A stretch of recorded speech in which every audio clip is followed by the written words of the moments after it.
Ndaiwel vient de faire une nouvelle proposition au porteur d'un nouveau projet de constitution. Dans celle-ci, ce professeur suggère 9 ans non renouvelables qui correspondra mutatis mutandis au double quinquennat actuel pour le mandat du président de la République.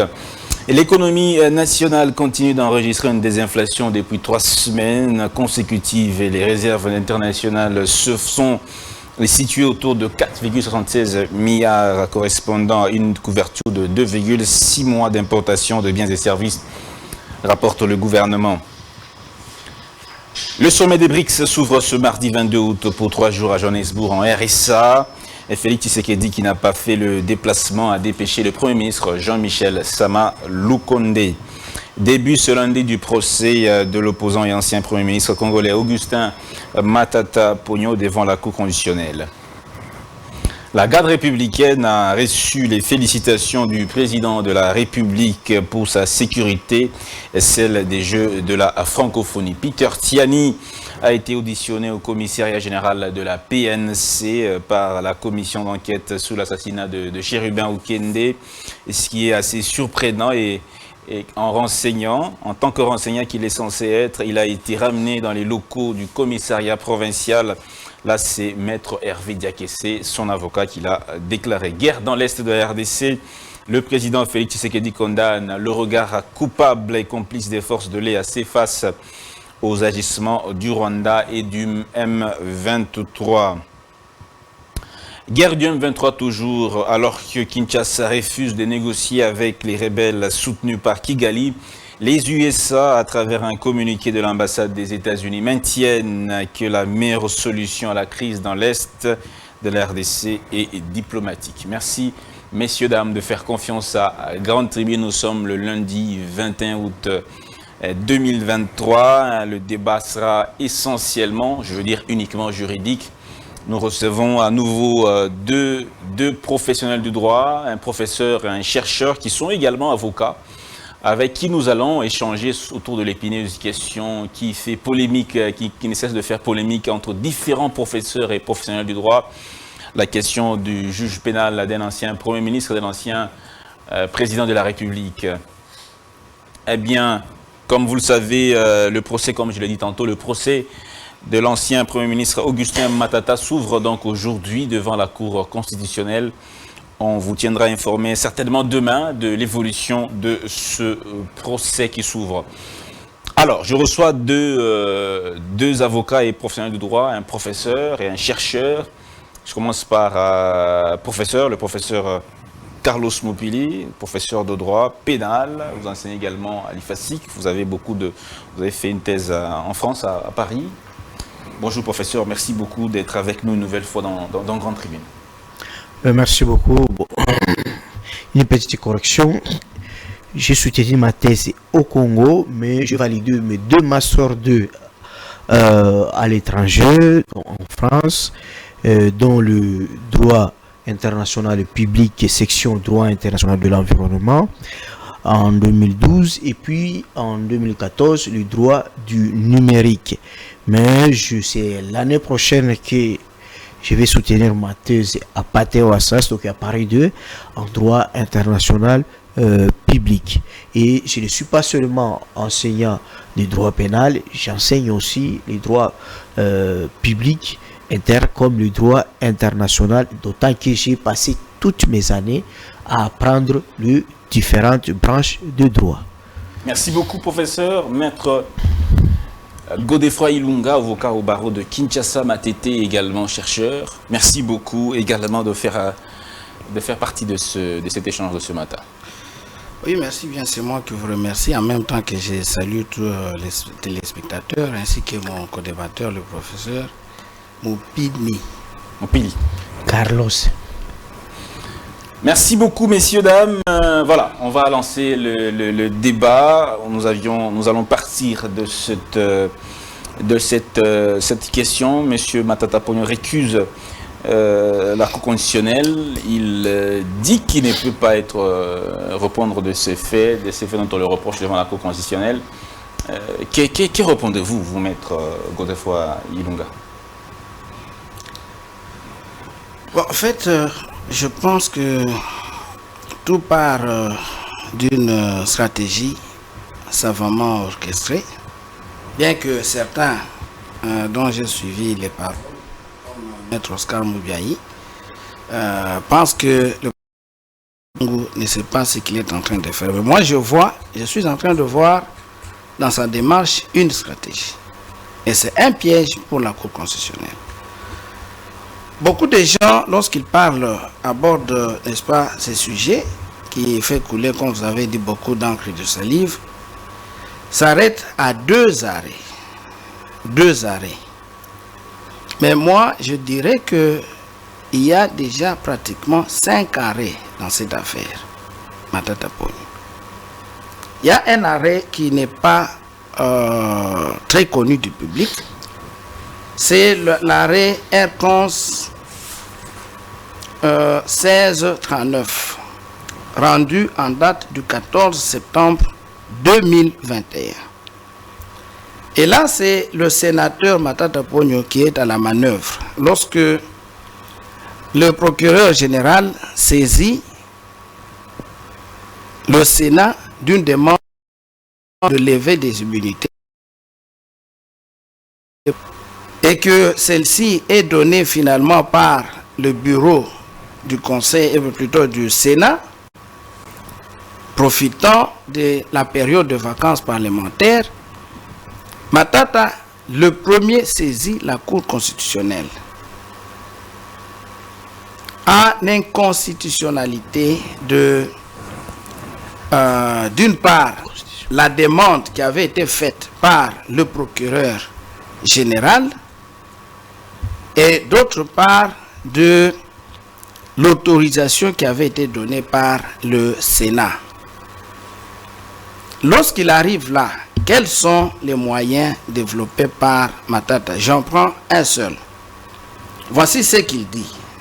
La décision, je l'ai ici. Pour Matata. Ce moyen est tiré de l'article 19, alinéa 1er de la Constitution, que nul ne peut être contre son gré du juge que la loi lui assigne. Et la Cour poursuit, les sénateurs Matata poursuit par la plume de ses conseils, attendu que cette décision soustrait le sénateur de son juge naturel lui assigné par la Constitution en son article 153, alinéa 3.1, qui dispose: dans les conditions fixées par la Constitution et les lois de la République, la Cour de cassation connaît en premier et dernier ressort des infractions commises par les membres de l'Assemblée nationale et du Sénat. En autorisant les poursuites contre le requérant devant le procureur général près la Cour constitutionnelle, lui qui est sénateur, et en faisant application des articles 217 et 2 du règlement intérieur du Sénat, déclaré conforme à la Constitution suivant l'arrêt R11 967 du 1er juillet 2019, la présente décision attaquée est prise en violation de droits et libertés fondamentaux garantis par la Constitution de la République démocratique du Congo. Donc, la première logique de Matata ici, c'est que c'est la Cour de cassation qui devait être son juge. Le fait donc que le procureur général, près la Cour constitutionnelle plutôt, avait saisi le Sénat et que celui-ci avait autorisé les poursuites par le procureur général près la Cour constitutionnelle, ça revenait à le soustraire de son juge naturel. Ici, il n'a pas dit qu'il n'a pas un juge naturel. Il dit que les juges qui lui est assigné par la Constitution, l'article 153, parce que, d'après lui, la Cour de cassation juge, n'est-ce pas, les membres et les députés, les parlementaires. Les parlementaires. Donc. La Cour n'a pas pu statuer sur ce moyen. Elle a rejeté tout au moins les seuls 2 moyens sur lesquels elle avait statué. C'est ainsi que la procédure poursuivra son cours et le dossier sera finalement fixé devant la Cour constitutionnelle sous RP 0001. Arrivé là-bas, Matata revient à la charge avec pratiquement le même moyen, parmi tant d'autres. C'est que pour lui, la Cour constitutionnelle est incompétente. La Cour constitutionnelle tombe dans ce piège. Voilà le piège. Lequel? C'est que pour elle, n'est-ce pas, les articles 163 et 164 de la Constitution n'étaient pas applicables à un ancien Premier ministre. Ces articles n'étaient applicables qu'à un Premier ministre en fonction. Est-ce qu'on peut lire ces articles-là rapidement? L'article 163 dit ceci, je vais les citer de mémoire. La Cour constitutionnelle est le juge pénal du président de la République et du Premier ministre dans les cas et conditions fixés par la présente Constitution. Ça, c'est l'article 163. L'article 164 dit que la Cour constitutionnelle est le juge pénal du président de la République et du Premier ministre pour les infractions politiques de haute trahison, d'outrage au Parlement, d'atteinte à l'honneur et à la probité, ainsi que pour les délits d'initiés et pour les infractions de droit commun commises dans ou à l'occasion de leurs fonctions. Elle juge aussi les coauteurs et les complices. Voilà, pour la Cour constitutionnelle, ces deux dispositions-là s'appliquent seulement au président de la République, au Premier ministre en fonction. Donc c'est comme pour dire que les termes président de la République et Premier ministre utilisés dans ces deux dispositions ne s'appliquaient qu'à ceux en fonction. Voilà comment la Cour s'y est prise. D'accord. Et la Cour dit que il redevient, qu'il bénéficiait pour l'ancien Premier ministre, parce qu'il s'agissait de lui, il bénéficiait d'un privilège de juridiction, donc consacré par ces deux dispositions-là, mais qu'une fois sorti des fonctions, ce privilège de juridiction devait s'arrêter aussi. C'est l'intéressé juridictions ordinaires. Et soit dit encore en passant, lorsque vous lisez l'arrêt qui est dit Kalouba, c'est en cause, celui-ci dit que le président de la République et le Premier ministre ne bénéficient pas de l'immunité absolue. Je crois que mon estimé confrère, c'est ce qu'on appelle immunité absolue. Il est pénaliste. L'immunité absolue, c'est l'irresponsabilité. Parce que lorsque vous étudiez les immunités, il y en a de deux sortes. Il y a des immunités de fond qui sont absolues et qui sont permanentes. C'est l'irresponsabilité. Et il y a des immunités de procédure qui sont l'inviolabilité ainsi que le privilège de juridiction. Alors pour la Cour, une fois sorti des fonctions, il n'est plus Premier ministre en fonction, donc ces dispositions doivent être applicables à lui. Moi j'ai dit que cette façon de voir de la Cour revenait à une très mauvaise interprétation de la Constitution. Il y a des arguments qui ont été avancés. Je crois, si mon estimé confrère revient sur ça, alors je vais les aborder. Mais qu'au moins, je puisse revenir sur le fait que ça, c'est une mauvaise interprétation. Pourquoi? Elle s'est contentée tout simplement de l'interprétation littérale.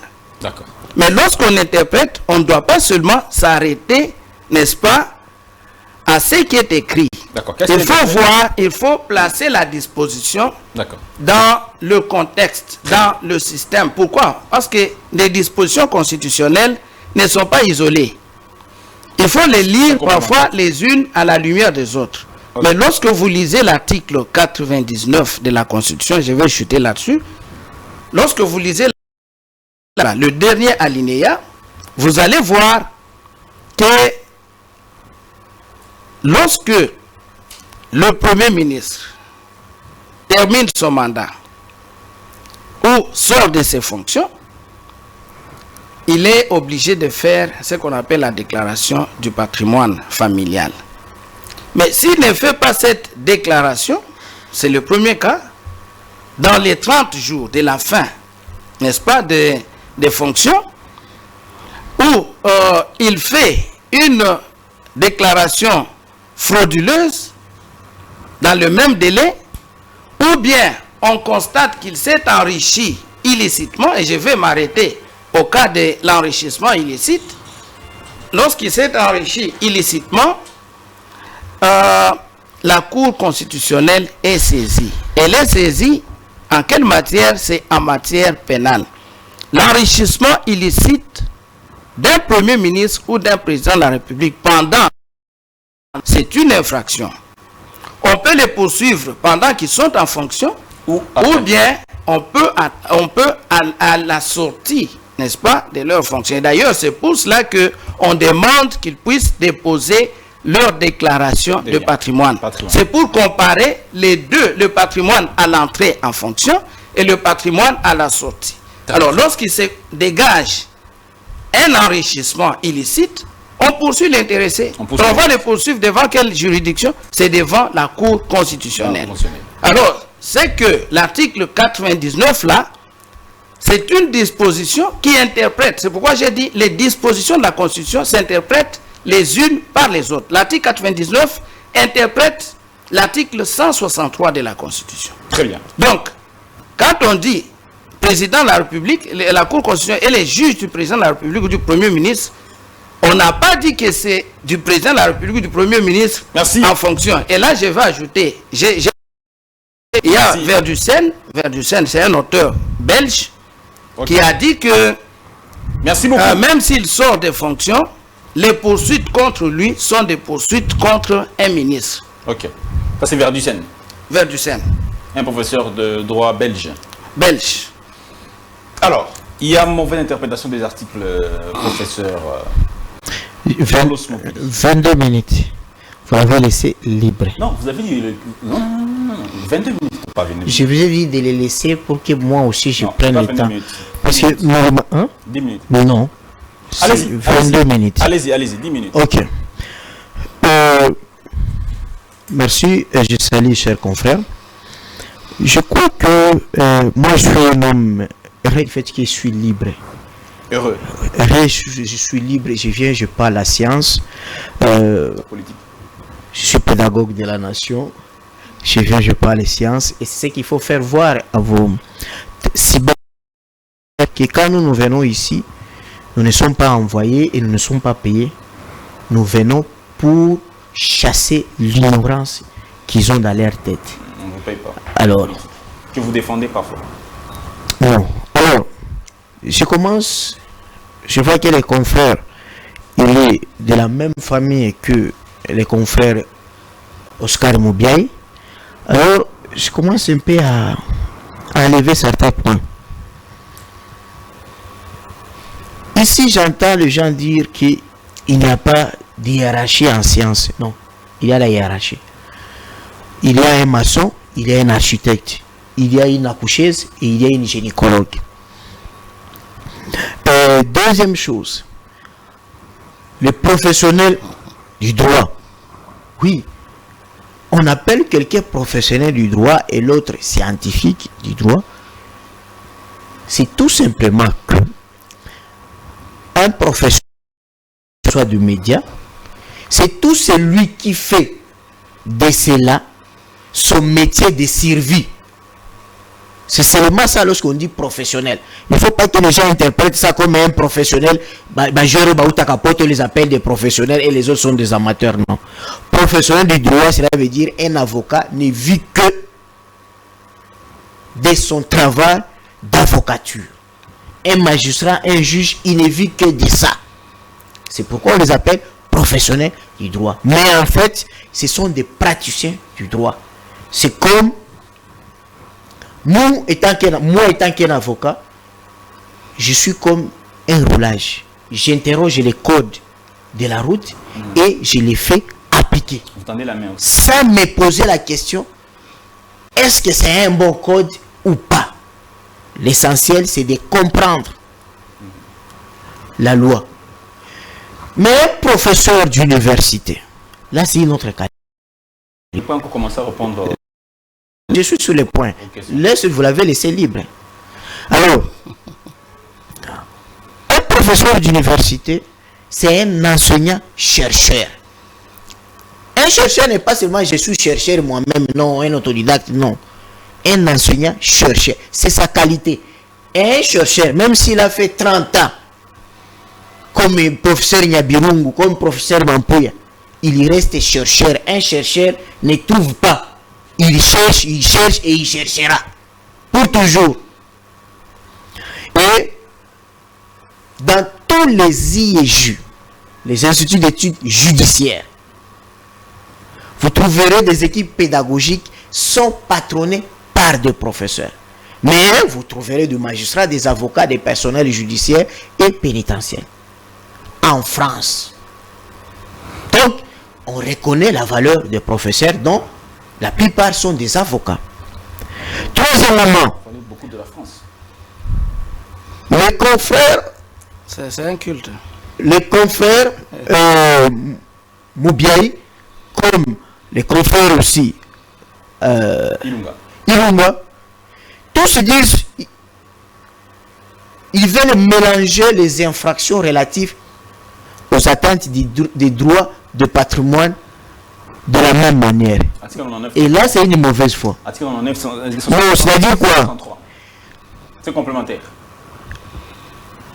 Oscar Moubiaï, lui, il fait comme synonyme. Or, les synonymes n'existent pas en droit pénal spécial. Le vol, le détournement, enrichissement licite, comme Moïbi. En Lingala, ça s'appelle Moïbi. En Chiluba, ça passe. En Swahili, ça passe. Mais en français juridique, ça ne passe pas.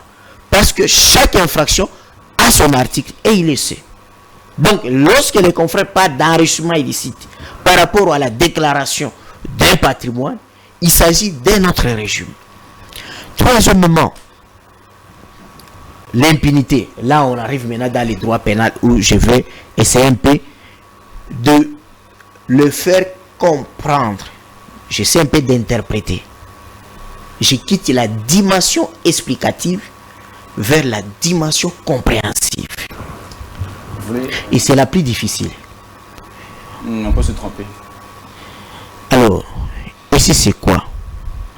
En droit pénal, qui est un droit qui organise la réaction de l'État contre un délinquant, tout en respectant les droits de l'homme de ce délinquant, nous amène à ce paradoxe de principe d'égalité et même le principe de gratuité.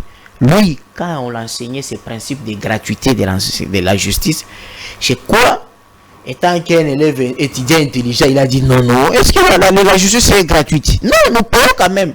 Avant de déposer une plainte, on paye. Lorsqu'on parle de principe d'égalité, on veut dire que tous justiciables sont égaux devant la justice. Ça, c'est le principe. Mais lorsqu'on entre dans les fonds, c'est là où vous trouvez ce qu'il évoque des immunités, des privilèges de juridiction et des privilèges de poursuite. Cher ami Dan, voilà ce qu'on appelle, quand on n'est pas juriste et pénaliste, lorsqu'on veut réfléchir en morale ou en souhait, un député qui se trouve à Goma. Est-ce que vous pouvez aller... Je suis venu pour enseigner les droits. Je suis là, je suis en train de répondre. Vous croyez que je ne réponds pas? Lui, c'est déjà que je suis déjà dans ses pas. Je le rencontrerai, il va voir les limites. C'est que il y a certaines responsabilités de l'État où on consacre à certains fonctionnaires ce qu'on appelle les immunités des poursuites, les privilèges de juridiction et le privilège des poursuites. Cela veut dire quoi? Un président parlementaires, un président de la CENI, un président de la CNDH et autres jouissent de ce qu'on appelle des immunités, mais aussi des privilèges des juridictions. Donc ils ne sont que justiciables devant la juridiction des cours de cassation. Ce monsieur-là, il a commis une infraction à Mbandaka ou bien à Bikoro. Il faut venir le juger qu'à Kinshasa. Voilà ce que la morale, ce que les souhaits, ce que la logique veut, mais ce que le droit dit, c'est autre chose. 2 minutes. On y a vu. Non. Troisième chose. Je crois que la difficulté, c'est de comprendre pourquoi les constituants a voulu ça. Chers confrères, vous avez parlé de l'interprétation littérale, mais vous devriez parler alors de l'interprétation téléologique. Télé qui veut dire au-delà. C'est-à-dire littéral, selon la lettre, selon l'esprit du constituant ou du législateur. C'est ici, cher ami Dan, qu'il faut reconnaître que, pour ceux qui savent bien l'histoire judiciaire, on parle toujours que le droit pénal relève de la souveraineté. C'est un souverain qui distribue la justice. Et ce souverain-là, c'est lui qui détient la justice. Et c'est pourquoi on ignorait toujours son juge pénal. Et cela continue dans plusieurs constitutions. C'est pourquoi les juges pénals du pape, les juges pénals du roi, ils sont rares, vous ne les trouverez pas. Parce que c'est censé que c'est lui qui distribue la justice. Et notre constitution est tombée dans ça. Pourquoi? Première. Deuxième raison, c'est des raisons politiques contextuelles. À l'époque de 2005, où l'Assemblée nationale était présidée par Olivier Kamitatou du MLC. Tombé dans ça par rapport au président ou au premier ministre? Les deux. Ah, donc ils sont... Lorsqu'on parle... Non, ne focalisons pas de Matata. Moi, je ne viens pas parler de l'individu Matata. Je viens parler de la fonction du président de la République et du premier ministre. Laissez-moi mon temps. Je vais cesser une minute. Je suis là. Moi, j'ai mon chrono. Une minute. Non. Alors, pour finir. Lorsque les constituants de 2006, vous connaissez, c'était une constitution rédigée par le belligérant. Roubeiro savait qu'il sera président. Bemba savait qu'il sera président. Kabila savait qu'il sera président. Et comme ils étaient majoritaires au Parlement, c'est-à-dire à l'Assemblée nationale comme au Sénat, ils se sont députés leurs sénateurs, ils se sont dit non. Par exemple pour Jean-Pierre Bemba, pour ne pas avoir des ennuis avec la justice, nous devons faire une formule que le président de la République en fonction doit bénéficier des privilèges de juridiction et des privilèges de poursuite. Merci beaucoup. Donc, après qu'il soit plus président, il doit continuer toujours à être sécurisé. C'était fait sciemment, c'est ce qu'on parle du droit du moment ou moment du droit. Très bien. Ça existe partout. Alors, c'est quelque chose qui a existé, mais il faut réparer. Et ça sera maintenant cristallisé comment? Avec la loi sur les anciens présidents de la République. Abordé l'article 99, il n'a pas abordé. Avec la loi la loi sur les anciens présidents, on vous dit encore clairement que lorsque les poursuites n'ont pas été entamées, il n'y avait pas de plainte, la personne était encore en fonction, on ne peut plus les poursuivre devant aucune juridiction. Ça, c'est encore la volonté, parce que le droit pénal, c'est un droit qui est toujours mis en place par un cadre politique. Merci beaucoup. Donc, mettez-vous à ça. Si vous vous souvenez du tribunal de Tokyo, où un général américain, Makati, par une décision, a imposé à un tribunal pour poursuivre les Japonais, les officiers japonais, alors que c'est l'Amérique qui avait bombardé, qui avait commis plus de crimes, parce qu'avec la bombe d'Hiroshima et Nagasaki. C'est ce qu'on appelle le droit du moment. Donc, les droits du moment dont nous vivons aujourd'hui, c'est un droit voulu qui sécurise le président et le premier ministre en fonction. Mais montrez que l'article 99 n'a rien à voir avec l'article 163. Moi, je trouve que... Donnez-moi la Constitution. Montrez-nous que c'est deux dispositions. Non, je ne suis pas là. Je ne suis pas... J'arrive. Oui. Vous allez voir. Je suis en train... Nous arriverons dans la seconde partie parce que Dan veut toujours interrompre les gens. Non, je dois... L'article 164 comme 165, c'est les droits pénals de fond. Mais l'article 166, c'est les droits pénals de forme. Qu'est-ce qu'il faut lire? Lisez ça. Vous-même, lisez et je termine là. Là, il se perd. 166. Nous sommes sur la question. Non, je ne suis pas venu parler. Non, lisez. 166. Ça n'a rien à voir avec la compétence. C'est le privilège des poursuites, ça. Ainsi que la mise en accusation du président de la République et du Premier ministre sont votées à la majorité des 2/3 des membres du Parlement composant le Congrès, suivant la procédure prévue par le règlement intérieur. C'est bon? Continuez. La décision de poursuite ainsi que la mise en accusation des membres du gouvernement sont votées à la majorité absolue des membres nationaux, suivant la procédure prévue par le règlement intérieur. Répétez le premier alinéa. La décision de poursuite... Attendez, répétez ça. Ça va pas. Lisez très bien clairement. La décision de poursuite ainsi que la mise en accusation du président de la République et du Premier ministre sont votées à la majorité des 2/3 des membres du Parlement composant... Vous avez compris ça. La décision des poursuites, la décision de mise en accusation du président de la République et du Premier ministre est votée à la majorité de 2/3 du Congrès. Merci, on a compris. Voilà comment, pour sécuriser le président de la République et le Premier ministre, il faut qu'il y ait un Congrès. Ils les ont sécurisés par un Congrès. Or, le Congrès, là, vous trouvez le président qui est majoritaire, le Premier ministre qui est de la majorité parlementaire. Comment on peut les poursuivre? Tout ça, c'est 2006. Très bien. Consacrer ce que vous appelez l'impunité, mais c'est le droit pénal. Qui est le juge de l'ancien Premier ministre? Allez-y.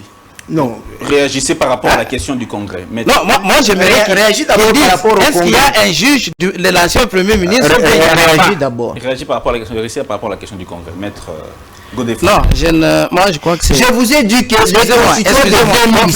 Vous n'avez rien dit. Écoutez, de ça. Écoute, confrère. S'il vous plaît. Écoute, confrère.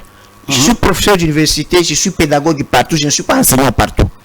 Tout ce que j'ai fait, je dois communiquer le savoir-être, le savoir-faire. Platon prône la théorie de réminiscence du corps. Pour Platon, un professeur d'université qui renie la science à cause de l'argent, c'est un illettré. Ça, c'est le Platon qui le dit. Alors, je vous dis ceci. Les constituants de l'époque, d'où, par exemple, les parlementaires de Bemba, ils voulaient sécuriser Jean-Pierre Bemba, qui ne puisse pas avoir des amis parce qu'ils savaient que Bemba sera élu. La même manière, les parlementaires de Kabila comme les parlementaires de Robero. Et ils ont fait à ce que le président de la République, comme son premier ministre, ne puisse pas avoir un juge pénal à l'expiration de leur mandat. Mais ils vous disent, pour des infractions des droits communs, à l'expiration de leur mandat, ils peuvent répondre devant les juridictions communes. Parce qu'ils savent que là, ce sont des infractions avec ou sans amende. Et c'est pourquoi disait l'article 167. C'est moi qui ai la parole. Non, je termine parce que vous avez c'est moi qui ai la parole. Laissez-moi parler. Je vous accorderai 30 secondes. Que vous communiquez le savoir-être, n'est-ce pas? C'est ça. Ok. Non, restez dans le temps, s'il vous plaît, 10 minutes. Je crois que... Mais confrère, pourquoi vous n'êtes pas... Non, c'est ce que vous avez dit. C'est ça. Quand je vous demande une remarque, il voulait vous interrompre chaque fois. C'était une remarque que vous m'aviez adressée. Je disais à Dan, laisse les confrères évoluer. Je vous ai fait ça 3 fois, non? Mais moi, j'ai pour que le lise seulement l'article 167. J'ai la parole. Vous aurez le temps. J'ai la parole. Je crois qu'il est tombé dans le piège. Il vous dit que, donc d'après lui, on ne peut pas poursuivre un ancien Premier ministre. Moi, selon la Constitution. Oui, d'après sa compréhension à lui. Moi, je maintiens, c'est d'après lui. Et ce qui n'est pas vrai. D'après lui, on ne peut pas les poursuivre parce que ceux qui avaient fait la Constitution avaient voulu qu'il n'ait pas d'ennui. Mais lorsque vous lisez l'article 167 de la Constitution, s'agissant des infractions de droit commun, qu'est-ce que la Constitution dit? Lisez l'article 167 de la Constitution. L'article 167, voici ce qu'il dit. Laissez N'est-ce pas? Non, c'est moi qui parle. C'est moi qui parle, confrère. Laissez-moi parler. L'article 167 de la Constitution voudrait que un Premier ministre ou un président en fonction qui commet des infractions de droit commun ne puisse pas tout de suite être que l'action publique soit suspendue. De même, la prescription.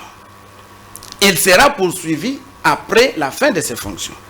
Si on voulait réellement, comme il le dit, immuniser les anciens présidents de la République ou les anciens premiers ministres, on aurait pu, n'est-ce pas, élaguer cette disposition-là. On aurait pu dire, on ne les poursuit pas.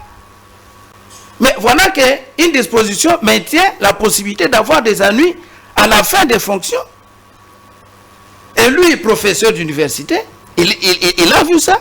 Il semble qu'il est faiseur aussi de cette constitution, mais il a vu ça quand même. Ceux qui ont fait ça, ils ont vu. Donc c'est pour vous dire que l'explication est tout à fait ailleurs. Quand j'ai posé la question ici, de savoir, faites un peu les rapprochements entre l'article 99 et l'article 160. Il vous a dit que l'article 99 s'applique à toute autre chose que ce qui est prévu par l'article 163. J'aimerais que vous puissiez lire un peu l'article 165 de cette Constitution. Parce que je crois, lorsque j'avais parlé, j'avais insisté sur une infraction, l'enrichissement illicite. Mais lui, en tant que pénaliste, qu'il vous dise l'enrichissement illicite est constitutif de quelle infraction? Il aurait pu penser à ça. Mais malheureusement, il n'y a pas pensé. Moi, j'aimerais que vous puissiez lire l'article 165. Vous savez, moi, on ne me marche pas sur les pieds. Lorsque vous me marchez sur les pieds, vous me rendez très virulent. C'est ça le problème. Moi, je ne me laisse pas intimider par des théories venues de la France ou d'ailleurs. Moi, quand je connais, je connais. Quand je ne connais pas, je ne connais pas. Lisez l'article 165 de la Constitution. Vous n'avez pas rencontré la question du Congrès, hein? Je vous ai dit que c'est un piège, on va y revenir. On va y revenir. C'est un piège. Moi, j'ai tout un livre qui vient, vous allez le lire. Sur ça, j'ai parlé, j'ai abordé cette question-là. Okay. Lisez l'article 165. Parce que en nous parlant du Congrès, il voulait fuir la question de la compétence. Nous sommes sur la compétence, il va à la procédure. Lisez l'article 165. Il a escamoté selon vous. Il a escamoté. Lisez l'article 165, alors, je veux vous démontrer qu'il est en dehors du droit. Sans préjudice des autres dispositions de la présente Constitution, il y a haute trahison lorsque le président de la République a violé intentionnellement la Constitution. L'alinéa 2. L'alinéa 2. L'alinéa 2. Il y a atteinte à l'honneur ou à la probité notamment, lorsque le comportement personnel du président de la République ou du Premier ministre est contraire aux bonnes mœurs ou qu'ils sont reconnus auteurs, co-auteurs ou complices de malversation, de corruption ou d'enrichissement illicite. L'enrichissement illicite est constitutif, n'est-ce pas, de l'atteinte à la probité. Je vais vous démontrer encore que c'est la probité qui est réprimée par l'article 164 de la Constitution et définie par l'article 165 comme constitué notamment de l'enrichissement illicite. C'est-à-dire que lorsque vous vous enrichissez, c'est du français et je crois que même ceux qui nous suivent comprendront. N'est-ce pas? Lorsque vous vous enrichissez, vous êtes président de la République, Premier ministre en fonction, vous vous enrichissez de manière illicite, vous réalisez l'infraction d'atteinte à la probité. Je vais encore le prouver. Parce que mon estimé confrère, apparemment, il veut dire qu'il n'a pas compris ça. l'article 77. 3 minutes. Oh, l'article 77. Donc, ne me faites pas lire toutes de la loi. Bon, laissez-moi il y a atteinte à la probité lorsque le président de la République ou le Premier ministre est reconnu auteur, co-auteur ou complice de détournement de deniers publics d'enrichissement illicite. Ok. L'atteinte à la probité... Je crois que c'est ça. Lorsque vous commettez l'enrichissement illicite, vous êtes reconnu, n'est-ce pas, auteur ou co-auteur de l'enrichissement illicite. Vous commettez quelle infraction? Vous commettez l'atteinte à la probité, que ça reste à la tête. Et je vais maintenant, pour chuter, n'est-ce pas, lire l'article 83 pour vous montrer. Non, moi, je n'ai pas besoin d'être professeur pour connaître. Non. Mais je connais. Vous connaissez plus que le professeur. Je ne dis pas, je vais être modeste. Mais je dis que je connais. Vous le contredisez. Quand je connais. C'est ça le problème. Mais il enseigne déjà. Je vais, qu'il enseigne, qu'il transmette ce qu'il a. Ce n'est pas un problème. Moi, je vais... Ce n'est pas vrai. Je vais... Mais au moins, sur ce point, ce n'est pas vrai. Parce que je montre le contraire. L'article 83 de cette loi. La Cour connaît de la déclaration du patrimoine familial du président de la République et des membres du gouvernement. Et leur en donne acte. N'est-ce pas, à l'alinéa 4. En cas d'absence de déclaration frauduleuse ou de soupçons d'enrichissement illicite, nous sommes encore à l'enrichissement illicite, n'est-ce pas?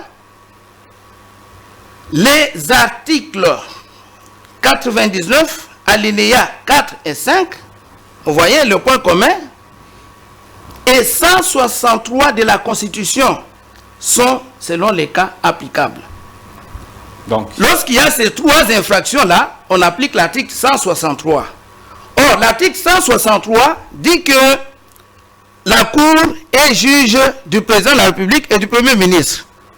Mais ici, il y a un ancien Premier ministre, ancien président de la République qui sort des fonctions, mais on constate qu'il s'est enrichi illicitement. Il a réalisé l'atteinte à la probité, mais on lui applique l'article 163. Interprétation maintenant de l'article des termes président de la République ou Premier ministre contenu dans l'article 163. Je crois qu'on n'a pas besoin de lunettes pour comprendre des notions aussi élémentaires. Très bien. Merci beaucoup, maître Godefroy Ilunga. Alors, professeur, il semble que vous fouillez la question de l'article 99. La question ici, c'est simple. 163. Vous savez... 166 plutôt. Vous savez... 166, je vais aborder. J'ai suivi mon... Vous allez au congrès. J'ai suivi mon professeur Essambo dans une interview qui disait... Il posait la question à ces étudiants de droit qui sont des avocats, de magistrats. Qui vous a appris à interpréter la Constitution? Je lui pose la même question. Qui lui a appris à interpréter la loi ou la Constitution? C'est pas un étudiant, c'est... Lui dit, mon intelligent. Je suis né intelligent. Je lui réponds, je suis né intelligent. Très bien. Je lui ai répondu. Vous avez compris? Oui. Il dit, personne ne lui a appris à interpréter les textes légaux.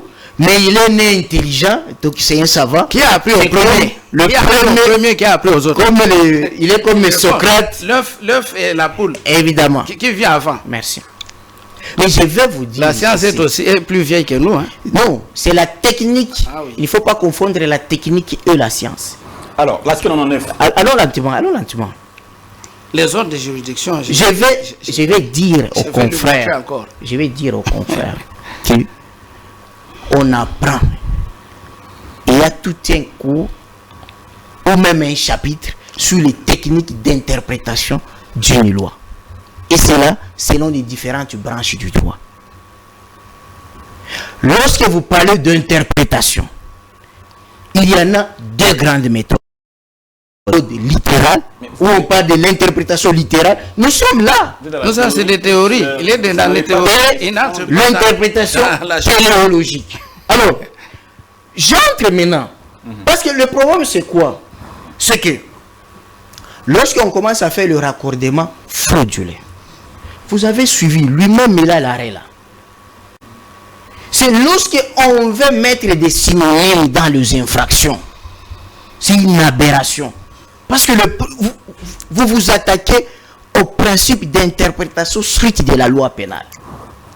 Il dit que l'affaire Bukangalonzo s'apparente avec la déclaration du patrimoine. Ce que Matata il a de bien, parce que lorsqu'on parle d'infraction d'enrichissement illicite, quel est l'élément matériel? C'est que c'est parmi les infractions de blanchiment des capitaux. Où, messieurs, par rapport à son trait de vie, il reflète un patrimoine, une fortune très exagérée. Et il n'est pas à mesure de l'expliquer. Ça, on parle d'enrichissement illicite. Et la procédure même, on ne demande pas au justiciable de présenter de preuves. Non, la procédure, c'est, on parle de l'inversement de la charge de la preuve. Je vous donne une parenthèse. Vous vous souvenez l'affaire affaire 100 jours, lorsque l'épouse de Kamer, Amida, on lui pose la question de justifier où est-ce qu'elle a eu l'argent. Elle a donné toute une liste. Ça, c'est ça la procédure. Mais ici, ce n'est pas le cas. Il s'agit bel et bien de l'infraction de détournement de deniers publics. Alors, qu'est-ce que vous devriez faire pour première licence? Il n'y a pas d'enrichissement illicite. Suivez. On commence par ce qu'on appelle méthode d'étude des cas. Ça consiste à quoi? À présenter ce qu'on appelle les syllogismes judiciaires. Ça, c'est simple. Le confrère de mauvaise foi. Le syllogisme judiciaire concerne à quoi? 1. Vous devez résumer le fait. Les faits, c'est quoi? L'affaire Bukangalonzo, il y a eu telle dépense, tel a géré, tel a géré. Voici. 2. Vous énoncez la règle applicable. La règle du droit applicable. Et selon la hiérarchie. Il a violé telle règle de la Constitution, de telle loi organique, de telle loi ordinaire, règlement. Et après, vous faites la confrontation entre le fait et le droit pour dégager une conclusion en fait des tranchées de litige. C'est ce qu'on appelle les syllogismes judiciaires. Et vous le savez très bien. Alors, ici, dans le cas précis, je ne voulais pas entrer dans le cas Matata précisément. Vous m'avez invité pour qu'on puisse cogiter sur la possibilité de poursuivre un ancien président de la République ou un ancien premier ministre selon le droit constitutionnel pénal congolais ou selon le droit pénal congolais ordinaire. D'accord. Alors, si maintenant il veut entrer dans le dossier Matata, qu'il me dise quand est-ce que Matata a fait la déclaration de son patrimoine, quand est-ce qu'il a été interpellé pour faire la déclaration de son patrimoine, et après, au niveau du greffe, comment on a dégagé les écarts, qu'ils me disent, ça c'est le fait. Et après qu'on confronte maintenant par rapport à la disposition qu'il est en train de lire là.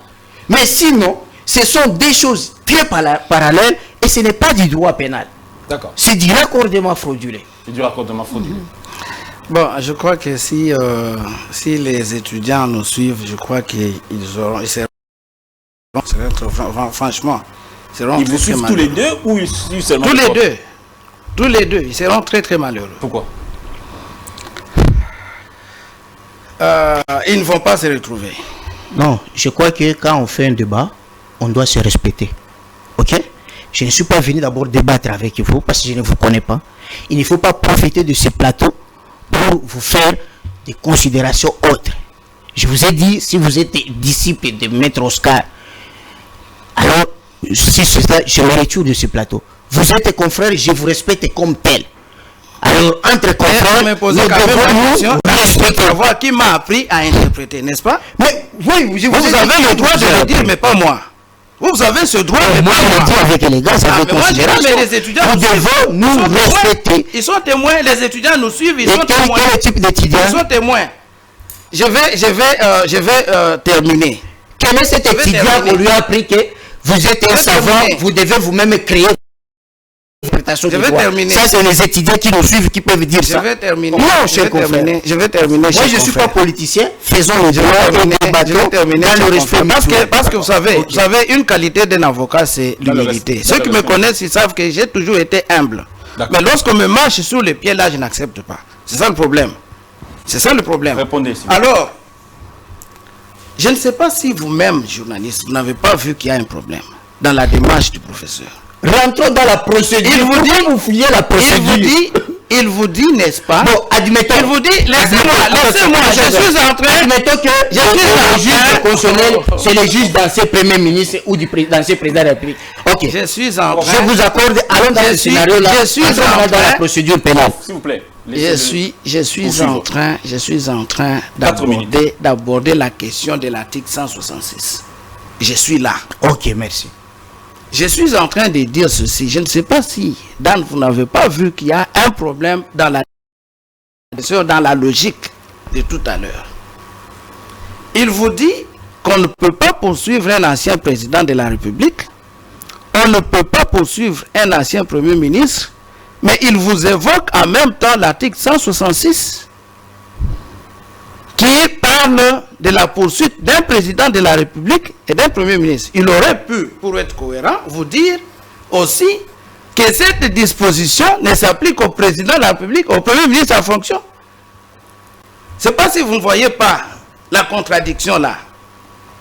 Mais, comme il dit, il admet, mais c'est en réalité ça, que le président de la République, sorti des fonctions, doit être poursuivi devant la Cour constitutionnelle. J'allais aborder la loi sur portant statut du président, des anciens présidents de la République, pour vous montrer que cette loi est inconstitutionnelle. On peut la contourner et en écarter l'application. Ça, c'est prévu en droit, il le sait.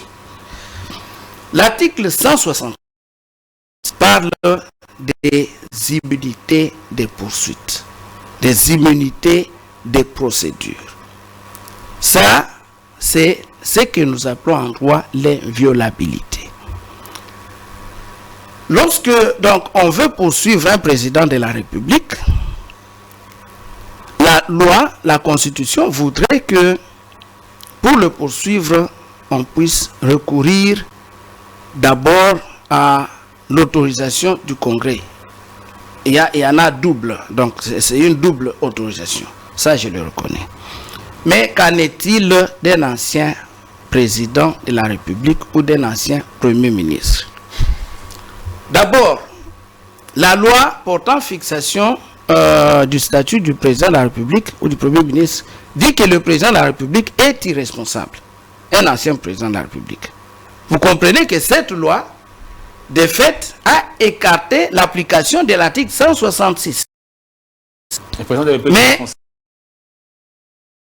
l'action qu'il aurait commise, c'est sa thèse. Il soutient cette loi, mais moi je dis que c'est une loi inconstitutionnelle. S'agissant d'un ancien premier ministre. C'est l'acte de rébellion. Un avocat qui dit vous refusez une loi. Mais une loi inconstitutionnelle, je crois qu'il y a des voies. Ah, ok. Il y a des voies. J'ai dit aussi, il va dire aussi que poursuite inconstitutionnelle, il ne va pas se présenter. Donc vous commencez à réagir de la même manière comme les justiciables. Maintenant, il vous a parlé ici d'une interprétation téléologique. Il aurait pu également se poser la question de savoir pourquoi a-t-on voulu, n'est-ce pas, qu'avant de poursuivre un ancien président de la République ou un ancien premier ministre, le Congrès soit saisi. C'est pour tout simplement la protection des fonctions. Et lorsque vous lisez même l'arrêt Kalouba, parce qu'il a vanté les mérites de Kalouba ici, n'est-ce pas? Oui. Il dit qu'il s'agit de la protection des fonctions d'un individu. On ne protège pas l'individu. Mais la fonction. On protège la fonction. Qu'est-ce qui reste maintenant de la protection de la fonction lorsque la personne est sortie des fonctions? Voilà la question. Est-ce qu'on peut continuer à solliciter 30 secondes. le Congrès pour pouvoir le poursuivre alors qu'il est sorti des fonctions? Il n'est plus en fonction. Un peu. Je reviens à la loi. Pour conclure, oui. Cette loi-là, la loi portant statut des anciens présidents de la République, elle ne protège qu'un président, un ancien président de la République élu. Et qui est le président, l'ancien président de la République élu? Lisez l'article 2 de cette loi, confrère. Vous allez voir qu'il s'agit de ceux qui sont entrés en fonction par la voie des élections et qui ont exercé le pouvoir conformément à la Constitution. Très bien. À contrario, Pour conclure.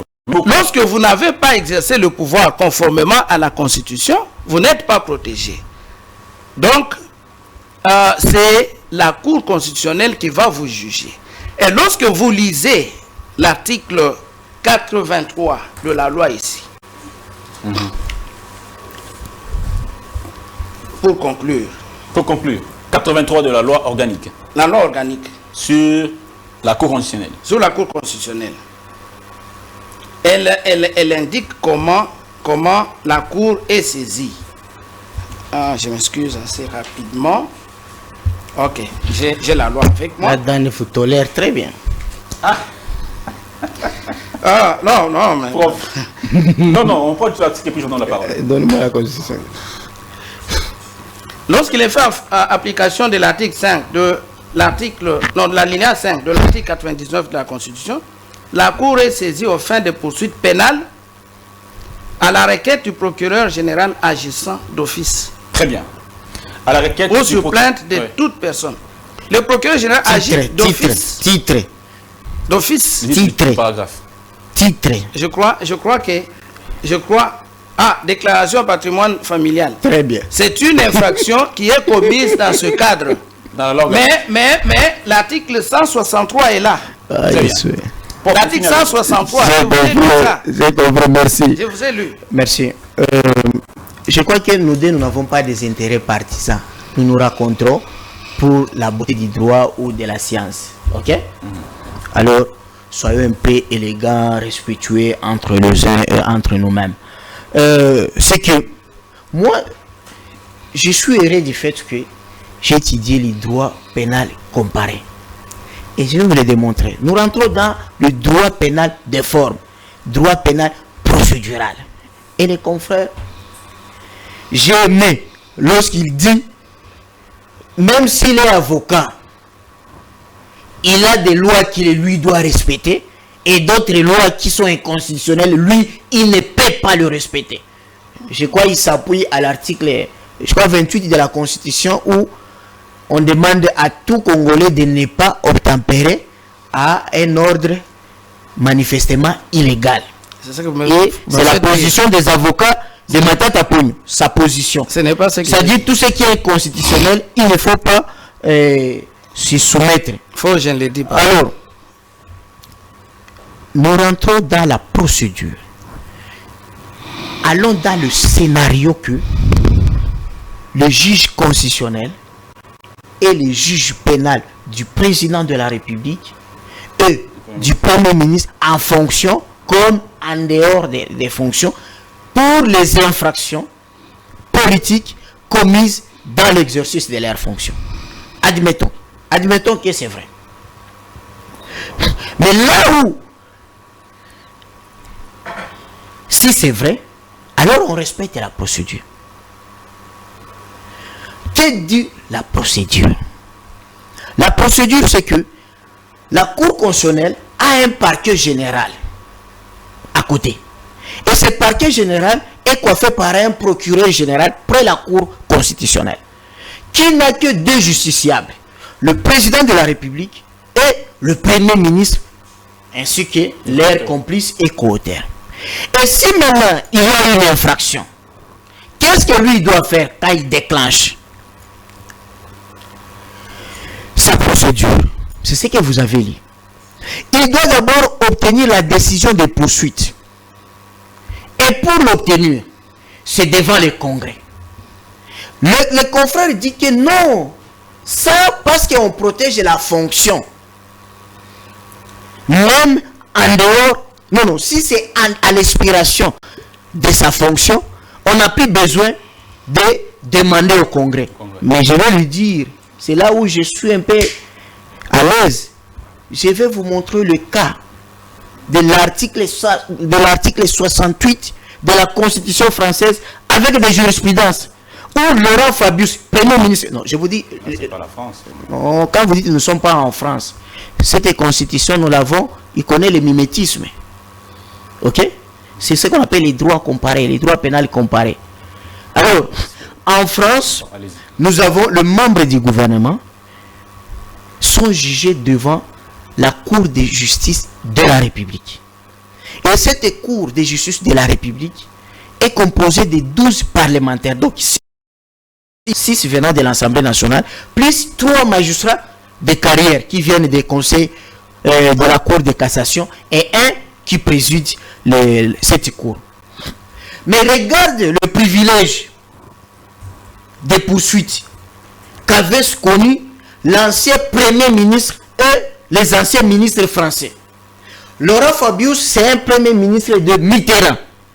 Mais il sera poursuivi sous Chirac. Et comment la procédure a été? 1. On le présente, la plainte est d'abord déposée à la commission de requête. Laisse-moi, je suis dans mon temps. Après la commission de requête, on juge recevable, on envoie au procureur général près la Cour de cassation. Après l'examen, le procureur général près la Cour de cassation envoie ça à la commission d'instruction, qui statue par l'arrêt de rejet ou de déférer devant la Cour de justice de la République. Et Laurent Fabius a été acquitté. Deuxième, c'était toujours l'affaire dans le secteur de santé. Son ex-ministre de la Santé. Lui aussi, il sera acquitté. Mais il y aura le secrétaire, ex-secrétaire d'État à la santé. Lui sera condamné, mais dispensé de peine. Ça, c'est en France. Pour vous dire quoi? Cette disposition, si c'est vrai, dans les scénarios... Ça s'applique aussi au Congo. Si c'est vrai, Les droits français s'appliquent. si c'est vrai que vous réfutez que on n'a pas voulu sécuriser les anciens présidents et les anciens premiers ministres Merci. pour ne pas avoir des amis à la justice et qui devraient être poursuivis au nom de ce que vous appelez le principe de cristallisation mal interprété. J'ai pas parlé. Non, ce n'est pas vous, les autres. Oui, Je sais, les autres. j'ai fustigé ça. Oui, oui. Qu'est-ce qu'il faut dire alors? Merci. C'est que la procédure pour que Matata soit devant la Cour, il faut que le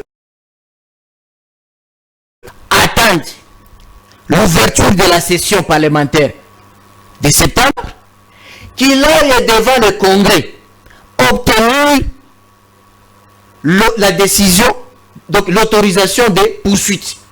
Même s'il n'est pas en fonction. Même s'il n'est pas en fonction. C'est ce que dit la Constitution. Il n'y en a pas d'autre. Ce que le confrère a lu, c'est une procédure par rapport à la déclaration des biens. Et ça, on l'appelle pour la déclaration des biens. Ce n'est pas une procédure pénale, ce qu'il a là. Donc la Constitution dit qu'on peut poursuivre aussi l'ancien Premier ministre. Il le reconnaît. Oui. Ou bien il admet. Non, confrère, attention. Non. Lorsque même le ministre est en fonction, le Premier ministre est en fonction. C'est ce que dit la Non, Constitution. oui, attention. Donc, vous reconnaissez. Non, écoutez. On n'a plus le temps. Ah, j'ai compris. Écoute, Dan. On n'a plus le temps. Vous voyez par exemple l'actuel président de la République. Il y a 5 plaintes contre. On n'a plus le temps, s'il vous plaît. Là, même après sa fonction, il peut être poursuivi. D'accord. Mais ici, on a voulu sécuriser le président de la République Merci. et le Premier ministre pour des infractions dont on n'a pas connu de plaintes à l'exercice de leur mandat. Merci. C'est le cas de l'affaire de Kangalonzo. Merci beaucoup. Si à l'époque où le Premier ministre, on avait déposé une plainte contre lui, il serait véritablement devant son juge pénal. D'accord. 166 Merci ne s'applique beaucoup, pas mesdames parce et qu'on ne peut messieurs. pas le Merci. Mais je termine pour dire, On n'a plus le temps. pour lire ça, On n'a plus le temps. qu'est-ce qu'on dit? C'est déjà écrit fin. On n'a Pardon? on n'a C'est plus le déjà temps. écrit là. On n'a plus le temps. L'article 167 il dit, en cas de condamnation, le président de la République et le Premier ministre sont déchus de leur charge. La décharge est prononcée par la Cour constitutionnelle. Merci Cela veut dire beaucoup. quoi? Mesdames et La messieurs, Constitution voulait que ne nous peut avons être fini. condamné que le président et le Premier ministre en fonction. L'émission d'aujourd'hui est bel et bien terminée. Merci à Ça toutes n'a pas et à fait tous une heure de nous 30 avoir minutes. suivis.